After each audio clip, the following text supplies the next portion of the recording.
Welcome to my life in Canada. Magandang umaga sa ating lahat, guys. So, welcome to my first ever voice over vlog. So, first time ko pong mag-voice over dahil napakapangit ng boses ko. Kaya hindi ako nagbo-voice over dati pa. Kaya dati, guys, kung napapanood yung mga videos ko, puro music lang, tawanan, ganun lang, guys. Wala kayo naririnig ng boses ko kasi napakapangit ng boses ko, guys. Di ko alam kung bakit. Di ba? Kaya hindi ako nagbo-voice over, guys. Okay na nagsasalita sa aking mga video kasi napakapangit ng aking boses. Kaya ngayong araw to, guys, samahan nyo ako dito sa aking munting kwarto. So ito, guys, ang kwarto ko dito sa Canada. Maliit lang ang space, pero okay na, guys. Maganda na para sa akin to.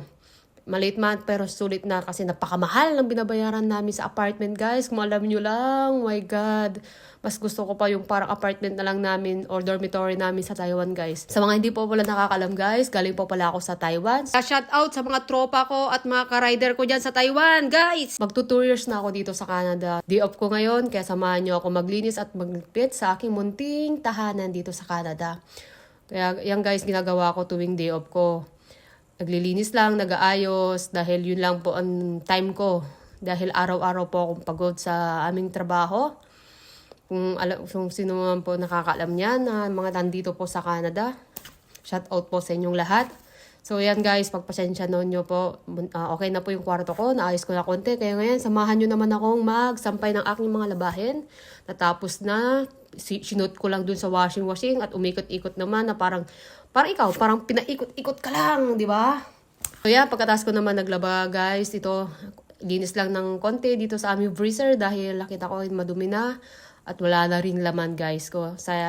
Kailangan ko nang mag-grocery ulit. Maybe next time pag may pera ulit. O kaya may kasama akong mag-grocery dahil mahirap po dito, guys, mag-grocery na wala kang sasakyan. So, magpapasama tayo sa ating kaibigan.